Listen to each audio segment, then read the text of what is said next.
Sangrang Salo, Hastani Montri okra, Dr Manik Saha, Rajakhor agulini juda thai rogno berai naikha. Hastani hamkraino nahari dal bidal tangbutang naharmani mishinti samungtangjak abonino maridagi Montri okra Dr Manik Saha Sangrang Salo Muktodhara Auditorium Nozrul Kala Kshetro High Rise Multi Stories Building Forest Center Tripura Institute of Technology berai naikha Tebes Kangni Salo of Thai rogno taibo Naito Khaiti Shrani Bagai samungtangjak nai hini shaka Montri okra অনেক জিনিস আছে যে করলেই হয় না building তুললাম তারপরে ওটাকে দেখভাল ঠিকভাবে হচ্ছে কিনা সেটা দেখার প্রয়োজন আমার যেসব প্রজেক্টগুলো আমরা অনেক আগে অলরেডি অনুমোদন দিয়ে দিয়েছি তার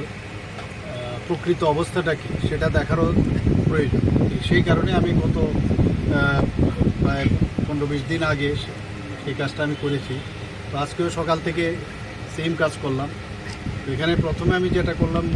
আমাদের যে আপনারা সবাই জানেন মুক্তধারা একটা অডিটোরিয়াম আছে সেখানে যাওয়ার পর ওখানকার কিছু সমস্যা আছে তো সেইগুলো দেখে আমি নির্দেশ দিলাম কি করতে হবে কিভাবে এটাকে মেনটেনেন্স করতে হবে সিটগুলো ওখানে খারাপ ছিল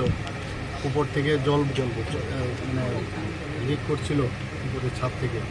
আমি ওনাদেরকে বলেছি এগুলো অবশ্যই যেন ঠিকঠাক করে মুক্তধারার বিষয়ে দেখার পর ওনার যারা আধিকারিকরা ছিল তাদেরকে আমি নির্দেশ দিলাম দেওয়ার পর নজরুল কলা সেতুতে গেলাম সেখানেও যাওয়ার পর সেই অডিটোরিয়ামটাকে দেখলাম সেখানেও কিছু প্রবলেম ছিল সেই বিষয়ে আমি বললাম ওনাদেরকে এবং সেগুলো ঠিক হয়ে গেলে আমাদের জন্য খুব ভালো কারণ লংজিভিটি খুব দরকার এবং সেই যে ইনফ্রাস্ট্রাকচারগুলো আছে সেগুলোকে রক্ষণাবেক্ষণের দায়িত্ব আমাদের তো যাওয়াতে এগুলো কিন্তু অনেক সুবিধা হয়ে যায় এবং কোথায় যে সমস্যাগুলো আছে সেটা আমি নিজে দেখলাম আধিকারিকদের দেখালাম ওনারাও দেখলেন তো নজরুল কলা ক্ষেত্রেতে একটা জিনিস খুব ভালো লাগলো আমাদের যে ওখানে যে সত্যজিৎ রায় ইনস্টিটিউটের সাথে আমাদের যে film institute Tripura film institute আমরা ইনোগ্রেশন করেছিলাম সেখানে গিয়ে দেখলাম অনেক ছাত্রছাত্রীরা ওখানে ওদের যে কোর্স সেই কোর্সের ক্লাসগুলো চলছিল তো ওরা বলছিল আরও যাতে 6 মাসের কোর্স এখন নতুনভাবে আগে 2 থেকে 3 মাসের মানে সার্টিফিকেট কোর্স ছিল এখন 6 মাসের আমরা নতুনভাবে শুরু করেছি তো স্টুডেন্টরাও খুব উৎসাহী দেখলাম তারা বললো যে আমাদের আর একটু বেশি যদি হয় কোর্সগুলো ভালো হয় আমি বললাম ঠিক আছে আমি ওনাদের সাথে কথা বলে দেখলাম ওদের মধ্যে উচ্ছ্বাস আছে তাছাড়া আরও যেসব আমাদের যে গভর্নমেন্ট অফ ইন্ডিয়াকে আমরা দিয়েছি কিছু এখানে ন্যাশনাল ড্রামা ম্যারেজডি তো তারপর আরেকটা আছে ললিতকলা একাডেমি সেইগুলো দেখলাম তো মোরাললেস ভালোই লাগলো কিন্তু খালি যেসব জায়গাগুলো আমার কাছে মনে হলো যে এগুলো কারেকশন দরকার সেগুলো আমি বলেছি তো সেখান থেকে চলে এলাম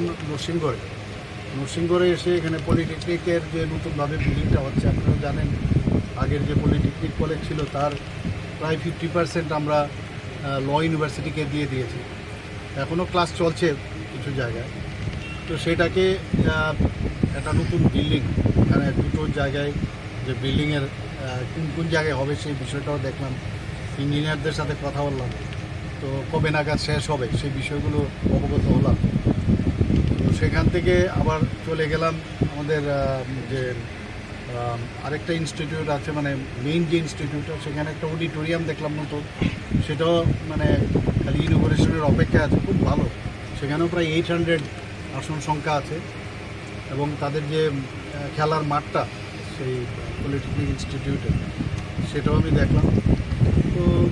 সেখান থেকে ফরেন্সিক ল্যাবও আমি দেখলাম ত্রিপুরা ফরেন্সিক ল্যাব সেখানে গিয়ে তো অদ্ভুত বিষয় অভিজ্ঞতা হলো মানে কীভাবে মানে ফরেন্সিকের দরকার পড়ে ক্রাইমকে ধরতে গেলে বিভিন্নভাবে ড্রাগস থেকে শুরু করে পক্সো আইনের যারা মানে এই বিষয়ে যখন ফরেন্সিকের দরকার পড়ে তারা যে আইডেন্টিফিকেশন করে বিভিন্ন শস্ত্র কীভাবে আইডেন্টিফাই করে আমি এখানে দেখলাম যে কলমের মধ্যেও প্যান পিস্তলও আমি দেখলাম সেটা তো ইভেন ফেক কারেন্সি তো কীভাবে এটাকে আইডেন্টিফাই করে হ্যান্ড রাইটিং কীভাবে মানে আইডেন্টিফিকেশন করে যারা এগুলোকে নকল করার চেষ্টা করে তো টেম্পার করার চেষ্টা করি। তো ওখানে অনেক বিষয় আমি জানতে পারলাম,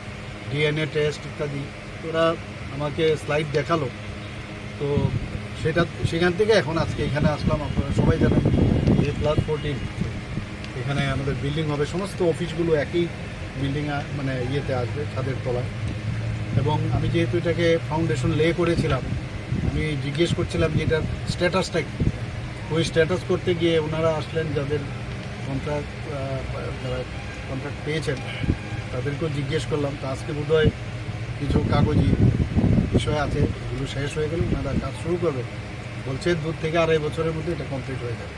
তো এই আর কি মোটামুটি সব জায়গায় দেখে আসলাম। এবং আমরা চাই যে সমস্ত জায়গাগুলো যেন কাজ মানে বসে থাকলে কিন্তু অনেক জিনিস কাজ হয় না প্রপারলি, যেতে হয়। তো ফিল্ডে এসে বুঝতে পারলাম, এবং কোনো জায়গায় মনে হলো যে না, এটাকে ত্বরান্বিত করার দরকার, সেই বিষয়টা আমি এই কারণেই আসলাম। এর আগে তো আগরতলা নিয়ে প্রারম্ভিক অক্থম, ব্যুরো রিপোর্ট, খুম্পই।